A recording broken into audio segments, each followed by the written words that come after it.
नमस्कार। विद्या भारती की ऑनलाइन कक्षाओं में सभी भैया बहनों का स्वागत है। अभी तक के वीडियो में भारत के भौतिक स्वरूप में हम पढ़ चुके हैं हिमालय पर्वत, उत्तरी मैदान और प्रायद्वीपीय पठार। आज के वीडियो में हम दो भौतिक स्वरूपों का अध्ययन करेंगे, जिसमें से पहला है महान भारतीय मरुस्थल और दूसरा समुद्र तटीय मैदान। पहले हम किताब में आए हुए महत्वपूर्ण बिंदुओं को पढ़ते हैं, उसके बाद में हम मैप में इन दोनों चीजों का अध्ययन करेंगे। भारतीय मरुस्थल अरावली पहाड़ी के पश्चिम किनारे पर थार मरुस्थल स्थित है। यह बालू के टिब्बों से ढका एक तरंगित मैदान है। इस क्षेत्र में प्रति वर्ष 150 मिलीमीटर से भी कम वर्षा होती है। इस शुष्क जलवायु वाले क्षेत्र में वनस्पति बहुत कम है। वर्षा ऋतु में ही कुछ सरिताएं यानी छोटी छोटी नदियां दिखती हैं और उसके बाद वे बालू में ही विलीन हो जाती है।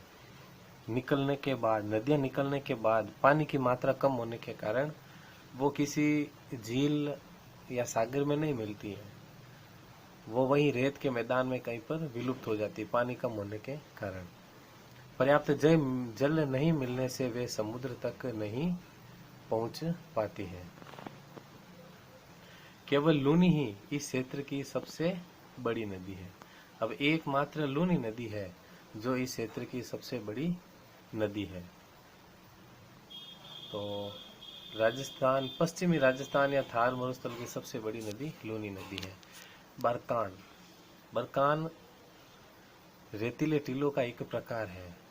अर्धचंद्राकार बालू का जो टीला होता है उस टीले को बरकान या बरखान कहा जाता है।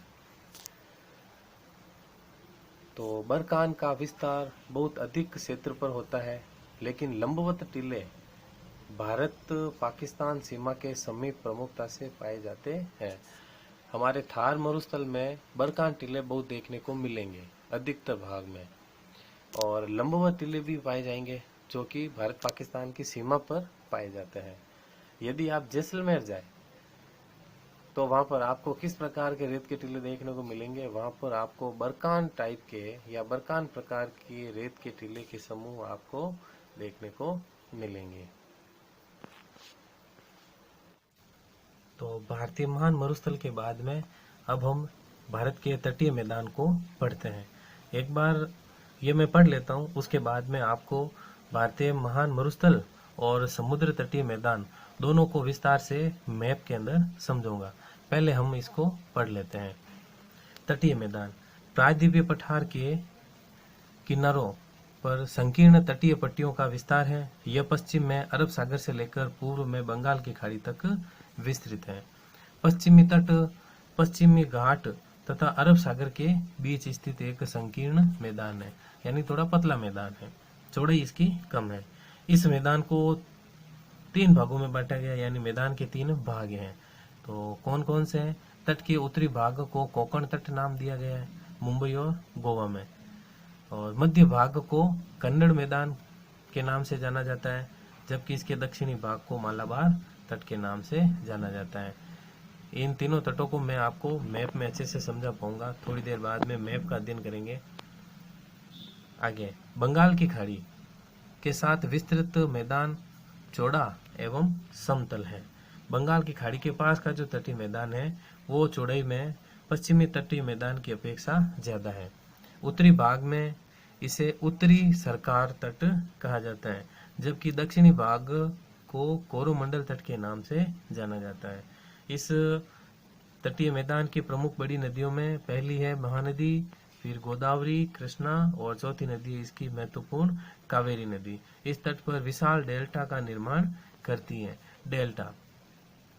डेल्टा से मतलब होता है नदी जब सागर में मिलती है तो मिलने से पहले ढलान कम होने के कारण वह नदी मिट्टी का जमाव कर देती है, और उस मिट्टी के जमाव की वजह से नदी एक बड़ी धारा में नहीं होकर छोटी छोटी धाराओं में बट जाती है। जिसकी वजह से वहाँ पर एक डेल्टा का निर्माण हो जाता है। विश्व का सबसे बड़ा जो डेल्टा है वो है सुंदरवन डेल्टा, ठीक है, जो कि बांग्लादेश और पश्चिमी बंगाल में स्थित है। ये विश्व का सबसे बड़ा डेल्टा है जो गंगा और ब्रह्मपुत्र नदी बनाती है। साथ ही इस तट की एक और विशेषता है चिल्का झील। चिल्का झील जो है वो एक लेगून प्रकार की झील है।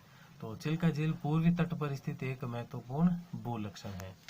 बाकी का दिन हम इस नक्शे के माध्यम से करेंगे। भारत के भौतिक स्वरूप में आज हम जो भौतिक स्वरूप के बारे में पढ़ेंगे उसमें से पहला है भारतीय महामरुस्थल। ये रहा चौथा पार्ट, भारतीय महामरुस्थल। भारतीय महामरुस्थल का दूसरा नाम है थार मरुस्थल। पूर्व में अरावली पर्वतमाला से लेकर यहाँ सिंधु नदी तक यह संपूर्ण भूभाग भारतीय महामरुस्थल या थार मरुस्थल के नाम से जाना जाता है। ये दो देशों में, पाकिस्तान और भारत में फैला हुआ है। इस महामरुस्थल का 60% भाग भारत के अंदर है, बाकी कुछ भाग है वो पाकिस्तान देश में है। और भारत में भी गुजरात, राजस्थान, पंजाब और हरियाणा, इन 4 राज्यों में ये फैला हुआ है। और इस क्षेत्र की सबसे बड़ी नदी है वो है लूनी नदी, जो कि अरावली की पहाड़ियों में अजमेर जिले से निकलकर फिर आगे कच्छ की खाड़ी में जाकर मिल जाती है। तो ये भारतीय महान मरुस्थल आज हम पढ़ने वाले हैं। इसके अलावा आज हम पढ़ने वाले हैं समुद्र तटीय मैदान। ये प्रायद्वीपीय भारत है। इस प्रायद्वीपीय भारत में पश्चिमी घाट की ये जो सतत श्रृंखला है, इस श्रृंखला से लेकर इस अरब सागर का जो तट है, इस तट के बीच में जो संकरी पट्टी पाई जाती है, इस संकरी पट्टी को पश्चिमी घाट नाम दिया जाता है। पश्चिमी घाट में ढलान बहुत ही ज़्यादा तेज है। इसके कारण से यहाँ से निकलने वाली जो भी नदियाँ हैं छोटी है और तीव्रगामी है। इसके कारण से यहाँ पर वे नदियाँ डेल्टा नहीं बनाती है। और साथ ही ये जो पट्टी है वो संकरी पट्टी है, चौड़ाई इसकी कम है। और जबकि अपन इधर चले पूर्वी घाट की ओर, तो पूर्वी घाट से लेकर बंगाल की खाड़ी का जो ये तट है, इस तट के बीच में जो मैदानी पट्टी दिखाई दे रही है, इस पट्टी को कहा जाता है पूर्वी तटीय मैदान।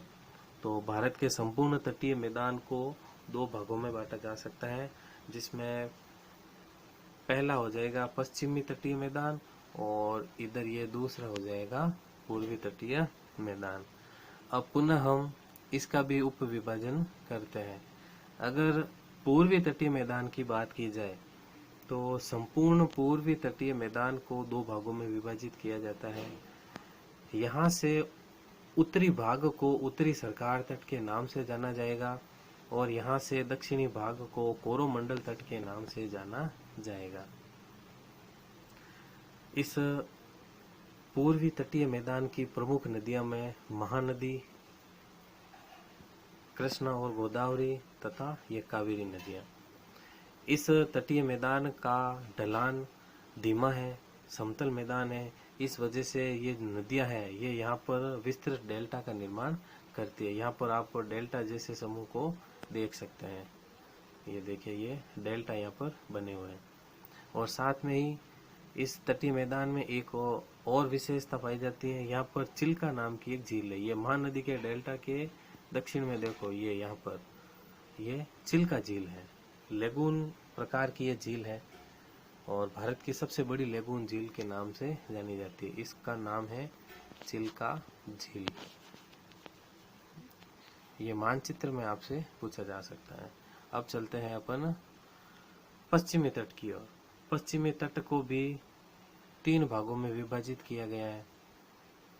यहाँ का जो मैदान है, महाराष्ट्र और गोवा के बीच का जो मैदान है, उसको कोंकण तट के नाम से जाना जाता है।